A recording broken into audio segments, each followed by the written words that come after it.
कि जो वैश्विक महामारी आई, मानव जाति पर जो संकट आया, उस पर हमारी बातचीत कुछ ज्यादा ही रही। लेकिन इन दिनों मैं देख रहा हूं, लगातार लोगों में एक विषय पर चर्चा हो रही है कि आखिर ये साल कब बीतेगा।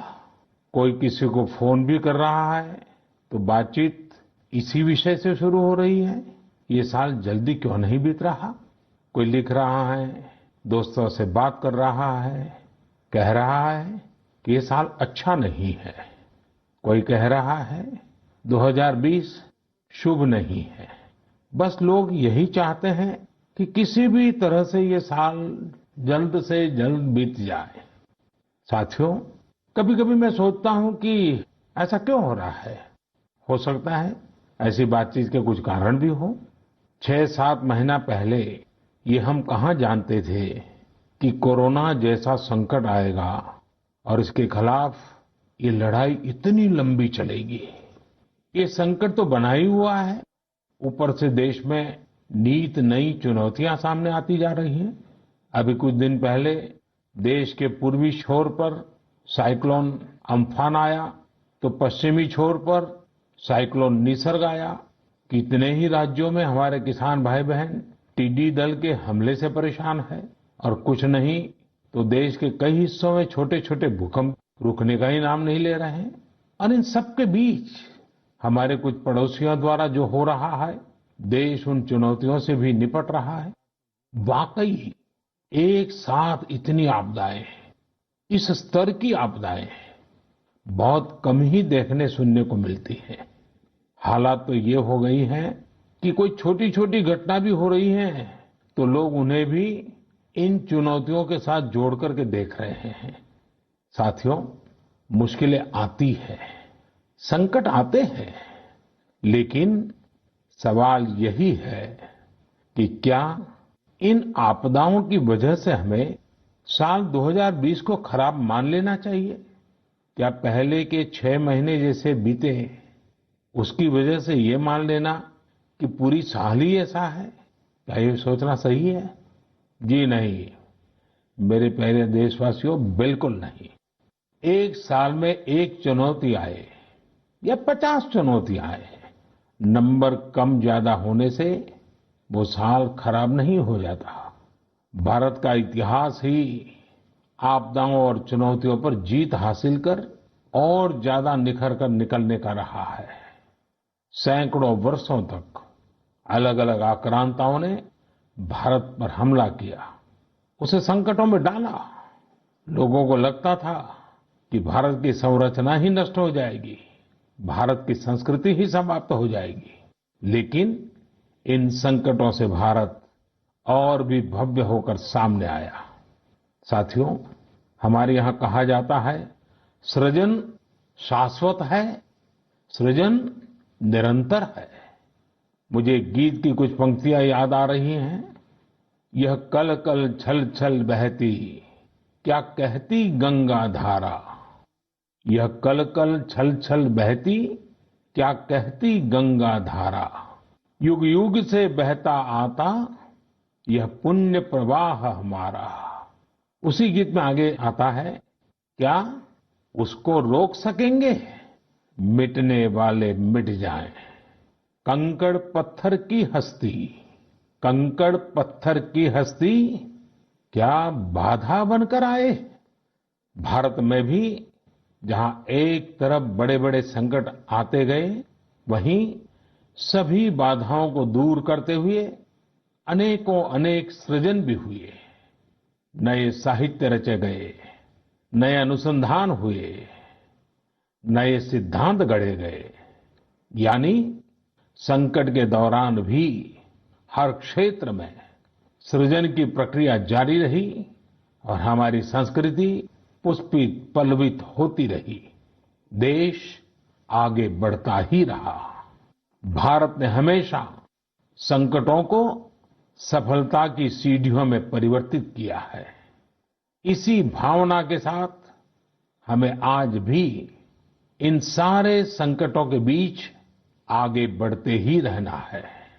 आप भी इसी विचार से आगे बढ़ेंगे 130 करोड़ देशवासी आगे बढ़ेंगे तो यही साल देश के लिए नए कीर्तिमान बनाने वाला साल साबित होगा। इसी साल में देश नए लक्ष्य प्राप्त करेगा, नई उड़ान भरेगा, नई ऊंचाइयों को छुएगा। मुझे पूरा विश्वास 130 करोड़ देशवासियों की शक्ति पर है, आप सब पर है, इस देश की महान परंपरा पर है।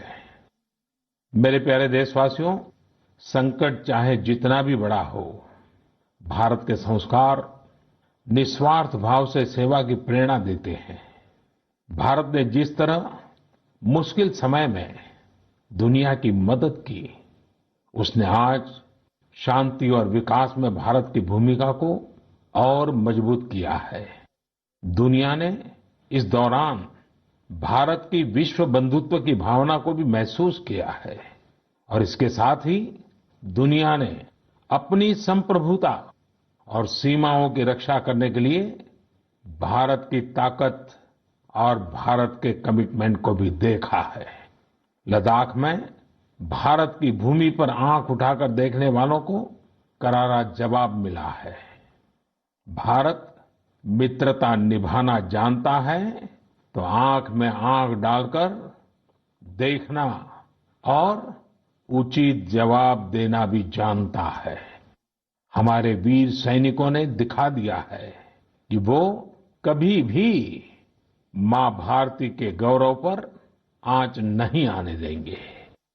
साथियों, लद्दाख में हमारे जो वीर जवान शहीद हुए हैं, उनके शौर्य को पूरा देश नमन कर रहा है, श्रद्धांजलि दे रहा है। पूरा देश उनका कृतज्ञ है, उनके सामने नतमस्तक है। इन साथियों के परिवारों की तरह ही हर भारतीय इन्हें खोने का दर्द भी अनुभव कर रहा है। अपने वीर सपूतों के बलिदान पर उनके परिजनों में गर्व की जो भावना है, देश के लिए जो जज्बा है, यही तो देश की ताकत है। आपने देखा होगा, जिनके बेटे शहीद हुए, वो माता पिता अपने दूसरे बेटों को भी, घर के दूसरे बच्चों को भी सेना में भेजने की बात कर रहे हैं। बिहार के रहने वाले शहीद कुंदन कुमार के पिताजी के शब्द तो कानों में गूंज रहे हैं। वो कह रहे थे, अपने पोतों को भी देश की रक्षा के लिए सेना में भेजूंगा। यही हौसला हर शहीद के परिवार का है। वास्तव में इन परिजनों का त्याग पूजनीय है। भारत माता की रक्षा के जिस संकल्प से हमारे जवानों ने बलिदान दिया है, उसी संकल्प को हमें भी जीवन का ध्येय बनाना है, हर देशवासी को बनाना है। हमारा हर प्रयास इसी दिशा में होना चाहिए, जिससे सीमाओं की रक्षा के लिए देश की ताकत बढ़े, देश और अधिक सक्षम बने, देश आत्मनिर्भर बने। यही हमारे शहीदों को सच्ची श्रद्धांजलि भी होगी। मुझे असम से रजनी जी ने लिखा है कि उन्होंने पूर्वी लद्दाख में जो कुछ हुआ, वो देखने के बाद एक प्रण लिया है। प्रण ये कि वो लोकल ही खरीदेंगे, इतना ही नहीं, लोकल के लिए वोकल भी होगी। ऐसे संदेश मुझे देश के हर कोने से आ रहे हैं। बहुत से लोग मुझे पत्र लिखकर बता रहे हैं कि वो इस और बढ़ चले हैं। इसी तरह तमिलनाडु के मदुरई से मोहन रामामूर्ति जी ने लिखा है कि वो भारत को डिफेंस के क्षेत्र में आत्मनिर्भर बनते हुए देखना चाहते हैं। साथियों, आजादी के पहले हमारा देश डिफेंस सेक्टर में दुनिया के कई देशों से आगे था। हमारे यहाँ अनेकों ऑर्डिनेंस फैक्ट्रियां होती थी। उस समय कई देश जो हमसे बहुत पीछे थे, वो आज हमसे आगे हैं। आजादी के बाद डिफेंस सेक्टर में हमें जो प्रयास करने चाहिए थे, हमें अपने पुराने अनुभवों का जो लाभ उठाना चाहिए था, हम उसका लाभ नहीं उठा पाए। लेकिन आज डिफेंस सेक्टर में, टेक्नोलॉजी के क्षेत्र में भारत आगे बढ़ने का निरंतर प्रयास कर रहा है। भारत आत्मनिर्भरता की तरफ कदम बढ़ा रहा है। साथियों, कोई भी मिशन पीपल्स पार्टिसिपेशन, जन भागीदारी के बिना पूरा नहीं हो सकता, सफल नहीं हो सकता। इसलिए आत्मनिर्भर भारत की दिशा में एक नागरिक के तौर पर हम सबका संकल्प, समर्पण और सहयोग बहुत जरूरी है, अनिवार्य है। आप लोकल खरीदेंगे, लोकल के लिए वोकल होंगे, तो समझिए आप देश को मजबूत करने में अपनी भूमिका निभा रहे हैं। ये भी एक तरह से देश की सेवा ही है। आप किसी भी प्रोफेशन में हो, हर एक जगह देश सेवा का बहुत स्कोप होता ही है। देश की आवश्यकता को समझते हुए जो भी कार्य करते हैं वो देश की सेवा ही होती है। आपकी यही सेवा देश को कहीं न कहीं मजबूत भी करती है। और हमें ये भी याद रखना है, हमारा देश जितना मजबूत होगा, दुनिया में शांति की संभावनाएं भी उतनी ही मजबूत होगी। हमारे यहाँ कहा जाता है, विद्या विवादाय धनम मदाय, विद्या विवादाय धनम मदाय, शक्ति ही परेशान परिपीडनाय, खलस्य साधो विपरीतम एतत्, ज्ञानाय दानाय च रक्षणाय।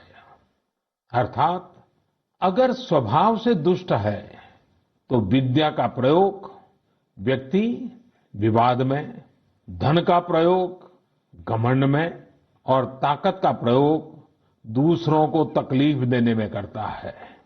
लेकिन सज्जन की विद्या ज्ञान के लिए, धन मदद के लिए और ताकत रक्षा करने के लिए इस्तेमाल होती है। भारत ने अपनी ताकत हमेशा इसी भावना के साथ इस्तेमाल की है। भारत का संकल्प है भारत के स्वाभिमान और संप्रभुता की रक्षा। भारत का लक्ष्य है आत्मनिर्भर भारत। भारत की परंपरा है भरोसा, मित्रता। भारत का भाव है बंधुता। हम इन्हीं आदर्शों के साथ आगे बढ़ते रहेंगे। मेरे प्यारे देशवासियों, कोरोना के संकट काल में देश लॉकडाउन से बाहर निकल आया है। अब हम अनलॉक के दौर में हैं। अनलॉक के इस समय में दो बातों पर बहुत फोकस करना है, कोरोना को हराना और अर्थव्यवस्था को मजबूत बनाना, उसे ताकत देना। साथियों, लॉकडाउन से ज्यादा सतर्कता हमें अनलॉक के दौरान बरतनी है। आपकी सतर्कता ही आपको कोरोना से बचाएगी। इस बात को हमेशा याद रखिए कि अगर आप मास्क नहीं पहनते हैं, 2 गज की दूरी का पालन नहीं करते हैं या फिर दूसरी जरूरी सावधानियां नहीं बरतते हैं, तो आप अपने साथ साथ दूसरों को भी जोखिम में डाल रहे हैं। खास तौर पर घर के बच्चों और बुजुर्गों को। इसीलिए सभी देशवासियों से मेरा निवेदन है, और ये निवेदन मैं बार बार करता हूं, और मेरा निवेदन है कि आप लापरवाही मत बरतिए। अपना भी ख्याल रखिए और दूसरों का भी।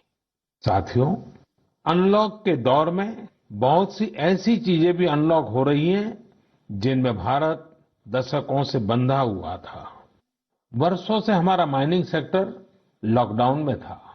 कॉमर्शियल ऑक्शन को मंजूरी देने के एक निर्णय ने स्थिति को पूरी तरह से बदल दिया है। कुछ ही दिन पहले स्पेस सेक्टर में ऐतिहासिक सुधार किए गए। उन सुधारों के जरिए वर्षों से लॉकडाउन में जकड़े इस सेक्टर को आजादी मिली। इससे आत्मनिर्भर भारत के अभियान को न केवल गति मिलेगी, बल्कि देश टेक्नोलॉजी में भी एडवांस बनेगा। अपने कृषि क्षेत्र को देखें, तो इस सेक्टर में भी बहुत सारी चीजें दशकों से लॉकडाउन में फंसी थी। इस सेक्टर को भी अब अनलॉक कर दिया गया है।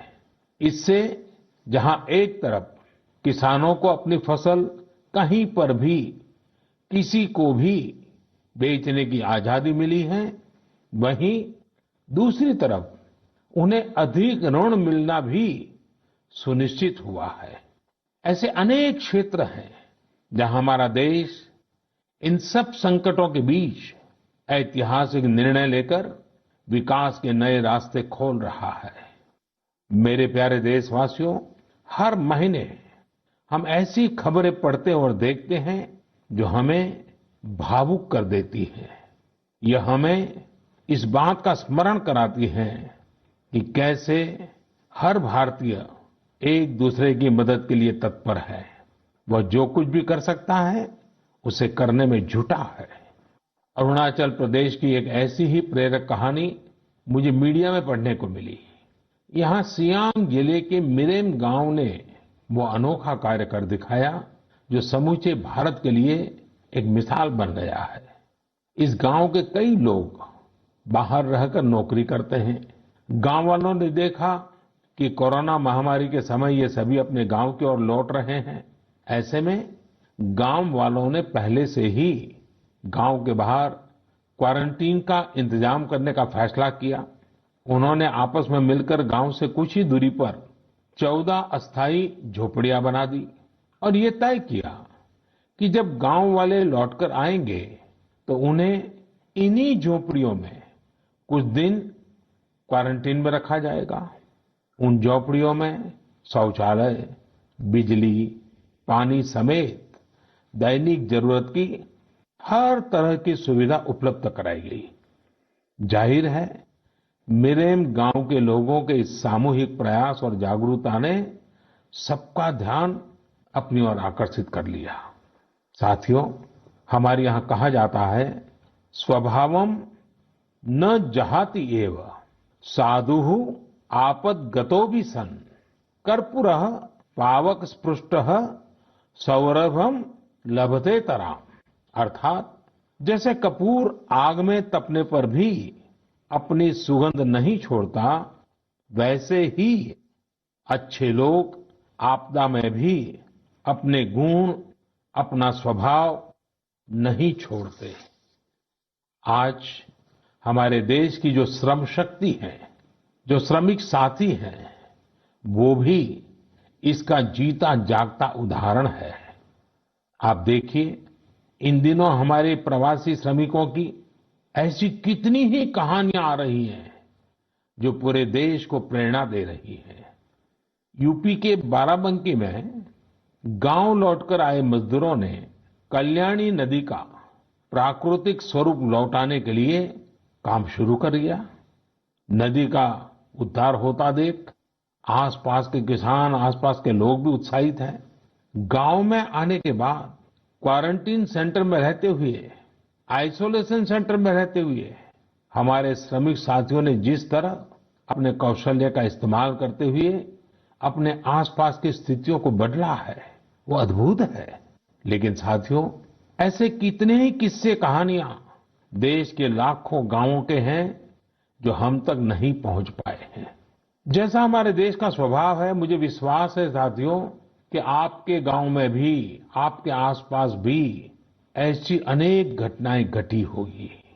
अगर आपके ध्यान में ऐसी बात आई है तो आप ऐसी प्रेरक घटना को मुझे जरूर लिखिए। संकट के इस समय में ये सकारात्मक घटनाएं, ये कहानियां औरों को भी प्रेरणा देगी। मेरे प्यारे देशवासियों, कोरोना वायरस ने निश्चित रूप से हमारे जीवन जीने के तरीकों में बदलाव ला दिया है।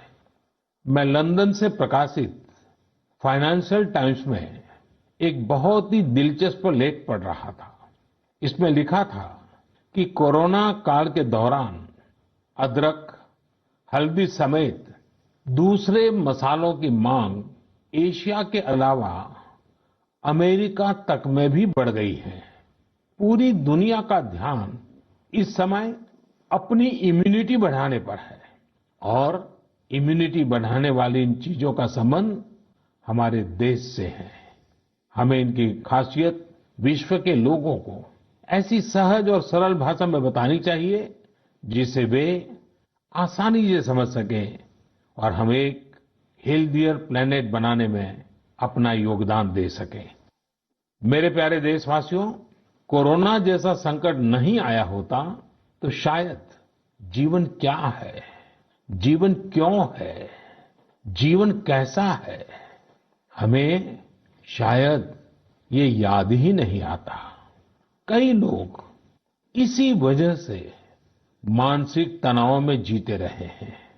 तो दूसरी ओर लोगों ने मुझे ये भी शेयर किया है कि कैसे लॉकडाउन के दौरान खुशियों के छोटे छोटे पहलू भी उन्होंने जीवन में रीडिस्कवर किए हैं। कई लोगों ने मुझे पारंपरिक इंडोर गेम्स खेलने और पूरे परिवार के साथ उसका आनंद लेने के अनुभव भेजे हैं। साथियों, हमारे देश में पारंपरिक खेलों की बहुत समृद्ध विरासत रही है। जैसे आपने एक खेल का नाम सुना होगा, पचीसी। यह खेल तमिलनाडु में पल्लान्गुली, कर्नाटक में अली गुली मणे और आंध्र प्रदेश में वामन गुंटलू के नाम से खेला जाता है।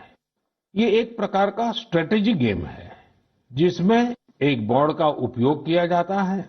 इसमें कई खांचे होते हैं जिनमें मौजूद गोली या बीज को खिलाड़ियों को पकड़ना होता है। कहा जाता है कि यह गेम दक्षिण भारत से दक्षिण पूर्व एशिया और फिर दुनिया में फैला है।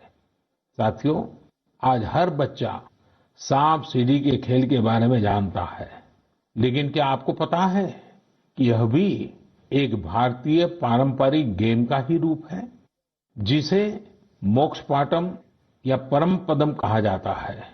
हमारे यहाँ का एक और पारंपरिक गेम रहा है गुट्टा। बड़े भी गुट्टे खेलते हैं और बच्चे भी। बस एक ही साइज के 5 छोटे पत्थर उठाएं और आप गुट्टे खेलने के लिए तैयार। एक पत्थर हवा में उछालिए और जब तक वो पत्थर हवा में हो आपको जमीन पर रखे बाकी पत्थर उठाने होते हैं। आमतौर पर हमारे यहाँ इंडोर खेलों में कोई बड़े साधनों की जरूरत नहीं होती है। कोई एक चौक या पत्थर ले आता है, उसे जमीन पर ही कुछ लकीरें खींच देता है और फिर खेल शुरू हो जाता है। जिन खेलों में डाइस की जरूरत पड़ती है, कौड़ियों से या इमली के बीज से भी काम चल जाता है। साथियों, मुझे मालूम है आज जब मैं ये बात कर रहा हूं, कितने ही लोग अपने बचपन में लौट गए होंगे। कितनों को ही अपने बचपन के दिन याद आ गए होंगे। मैं यही कहूंगा कि उन दिनों को आप भूले क्यों है, उन खेलों को आप भूले क्यों है। मेरा घर के नाना नानी, दादा दादी, घर के बुजुर्गों से आग्रह है कि नई पीढ़ी में ये खेल आप अगर ट्रांसफर नहीं करेंगे तो कौन करेगा। जब ऑनलाइन पढ़ाई की बात आ रही है तो बैलेंस बनाने के लिए, ऑनलाइन खेल से मुक्ति पाने के लिए भी हमें ऐसे करना ही होगा। हमारी युवा पीढ़ी के लिए भी, हमारे स्टार्टअप्स के लिए भी यहाँ एक नया अवसर है और मजबूत अवसर है। हम भारत के पारंपरिक इंडोर गेम्स को नए और आकर्षक रूप में प्रस्तुत करें। उनसे जुड़ी चीजों को जुटाने वाले, सप्लाई करने वाले स्टार्टअप्स बहुत पॉपुलर हो जाएंगे। और हमें ये भी याद रखना है, हमारे भारतीय खेल भी तो लोकल है और हम लोकल के लिए वोकल होने का प्रण पहले ही ले चुके हैं। और मेरे बाल सखा मित्रों, हर घर के बच्चों से, मेरे नन्हे साथियों से भी आज मैं एक विशेष आग्रह करता हूं। बच्चे, आप मेरा आग्रह मानेंगे ना? देखिए, मेरा आग्रह है कि मैं जो कहता हूं आप जरूर करिए। एक काम करिए, जब थोड़ा समय मिले तो माता पिता से पूछकर मोबाइल उठाइए और अपने दादा दादी, नाना नानी या घर में जो भी बुजुर्ग हैं उनका इंटरव्यू रिकॉर्ड कीजिए। अपने मोबाइल फोन में रिकॉर्ड करिए। जैसे आपने टीवी पर देखा होगा ना, कैसे पत्रकार इंटरव्यू करते हैं, बस वैसा ही इंटरव्यू आप कीजिए। और आप उनसे सवाल क्या करेंगे, मैं आपको सुझाव देता हूं। आप उनसे जरूर पूछिए कि वो बचपन में उनका रहन-सहन कैसा था, वो कौन से खेल खेलते थे, कभी नाटक देखने जाते थे, सिनेमा देखने जाते थे, कभी छुट्टियों में मामा के घर जाते थे, कभी खेत खलिहान में जाते थे, त्योहार कैसे मनाते थे। बहुत सी बातें आप उनको पूछ सकते हैं। उनको भी 40-50 साल, 60 साल पुरानी अपनी जिंदगी में जाना बहुत आनंद देगा। और आपके लिए 40-50 साल पहले का हिंदुस्तान कैसा था, आप जहां रहते हैं वो इलाका कैसा था, वहां परिसर कैसा था, लोगों के तौर तरीके क्या थे, सब चीजें बहुत आसानी से आपको सीखने को मिलेगी, जानने को मिलेगी। और आप देखिए, आपको बहुत मजा आएगा। और परिवार के लिए एक बहुत ही अमूल्य खजाना, एक अच्छा वीडियो एल्बम भी बन जाएगा। साथियों, ये सत्य है कि आत्मकथा या जीवनी, ऑटोबायोग्राफी या बायोग्राफी, इतिहास की सच्चाई के निकट जाने के लिए बहुत ही उपयोगी माध्यम होती है। आप भी अपने बड़े बुजुर्गों से बातें करेंगे तो उनके समय की बातों को, उनके बचपन, उनके युवा काल की बातों को और आसानी से समझ पाएंगे। ये बेहतरीन मौका है कि बुजुर्ग भी अपने बचपन के बारे में, उस दौर के बारे में अपने घर के बच्चों को बताएं। साथियों, देश के एक बड़े हिस्से में अब मानसून पहुंच चुका है। इस बार बारिश को लेकर मौसम विज्ञानी भी बहुत उत्साहित हैं, बहुत उम्मीद जता रहा है। बारिश अच्छी होगी तो हमारे किसानों की फसलें अच्छी होगी, वातावरण भी हरा भरा होगा।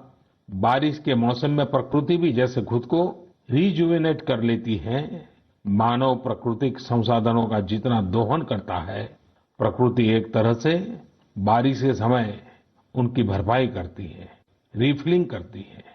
लेकिन ये रिफिलिंग तभी हो सकती है जब हम भी इसमें अपनी धरती माँ का साथ दें, अपना दायित्व निभाएं। हमारे द्वारा किया गया थोड़ा सा प्रयास प्रकृति को, पर्यावरण को बहुत मदद करता है। हमारे कई देशवासी तो इसमें बहुत बड़ा काम कर रहे हैं। कर्नाटक के मंडावली में एक 80-85 साल के बुजुर्ग हैं कामेगौड़ा जी। कामेगौड़ा जी एक साधारण किसान है, लेकिन उनका व्यक्तित्व बहुत असाधारण है। उन्होंने एक ऐसा काम किया है कि कोई भी आश्चर्य में पड़ जाएगा। 80-85 साल के कामेगौड़ा जी अपने जानवरों को चराते हैं, लेकिन साथ साथ उन्होंने अपने क्षेत्र में नए तालाब बनाने का भी बीड़ा उठाया हुआ है।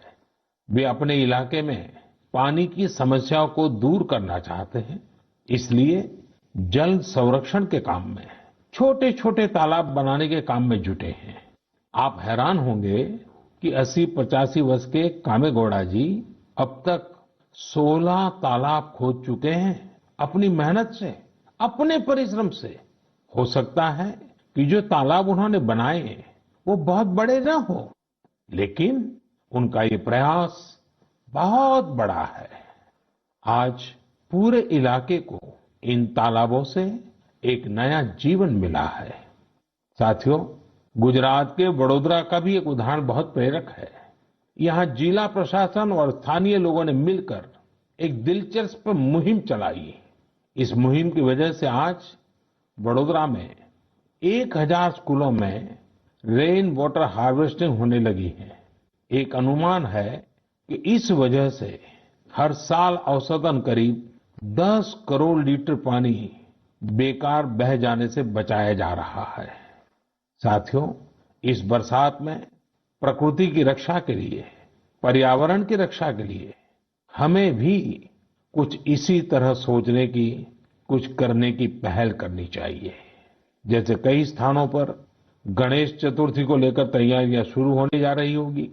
क्या इस बार हम प्रयास कर सकते हैं कि इको फ्रेंडली गणेश जी की प्रतिमाएं बनाएंगे और उन्हीं का पूजन करेंगे?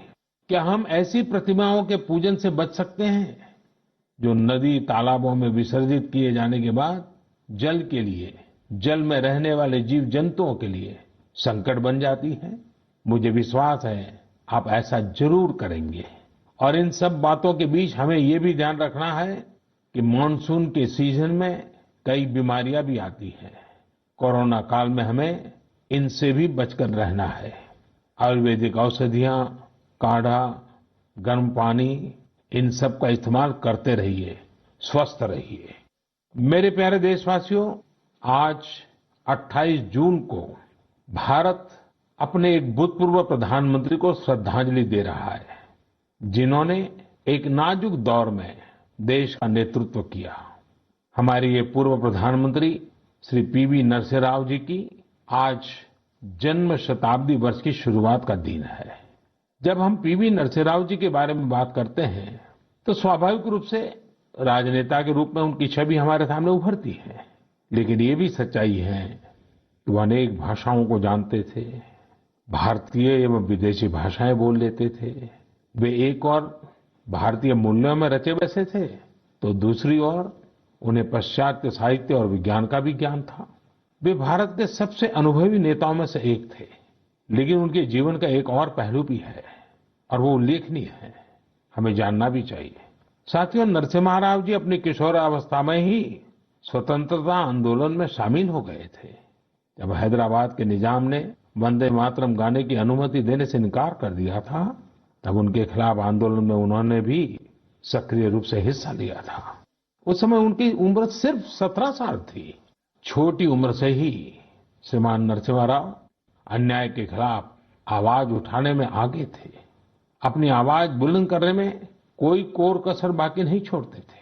नरसिम्हा राव जी इतिहास को भी बहुत अच्छी तरह समझते थे। बहुत ही साधारण पृष्ठभूमि से उठकर उनका आगे बढ़ना, शिक्षा पर उनका जोर, सीखने की उनकी प्रवृत्ति और इन सब के साथ उनकी नेतृत्व क्षमता, सब कुछ स्मरणीय है। मेरा आग्रह है कि नरसिम्हा राव जी के जन्म शताब्दी वर्ष में हम सभी लोग उनके जीवन और विचारों के बारे में ज्यादा से ज्यादा जानने का प्रयास करें। मैं एक बार फिर उन्हें अपनी श्रद्धांजलि अर्पित करता हूं। मेरे प्यारे देशवासियों, इस बार मन की बात में कई विषयों पर बात हुई। अगली बार जब हम मिलेंगे तो कुछ और नए विषयों पर बात होगी। आप अपने संदेश, अपने इनोवेटिव आइडियाज मुझे जरूर भेजते रहिए। हम सब मिलकर आगे बढ़ेंगे और आने वाले दिन और भी सकारात्मक होंगे। जैसा कि मैंने आज शुरू में कहा, हम इसी साल यानी 2020 में ही बेहतर करेंगे, आगे बढ़ेंगे और देश भी नई ऊंचाइयों को छुएगा। मुझे भरोसा है कि 2020 भारत को इस दशक में एक नई दिशा देने वाला वर्ष साबित होगा। इसी भरोसे को लेकर आप भी आगे बढ़िए, स्वस्थ रहिए, सकारात्मक रहिए। इन्हीं शुभकामनाओं के साथ आप सभी का बहुत बहुत धन्यवाद। नमस्कार।